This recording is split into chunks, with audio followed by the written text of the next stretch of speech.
Alright, hey, this is Hans, and it's time for another episode of Unboxing Time with the Ramen Raider. This is the show where I show you what comes in the mail. And today we've got something from Taiwan. This is something new from Mom's Dry Noodle. I really don't know what's in here, so let's crack it open and see what's inside.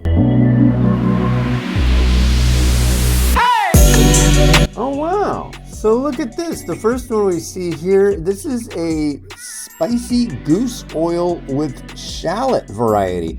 And it's kind of interesting. I didn't know anything about goose oil until last year, and when I've tried the varieties that have had it in it have been really quite good. So this should be interesting. I'm very curious.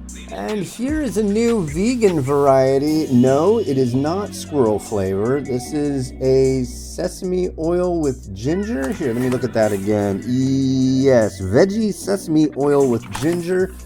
So that's one definitely to appeal to the vegan crowd.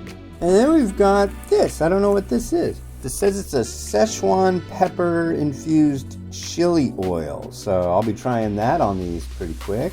Well, awesome. 2 new varieties from Taiwan to try. I'm always keen on trying Taiwanese products. So very cool, and thank you very much. This has been Hans the Ramen Raider, wishing you enjoyment of your noodles each and every day. Have a good one.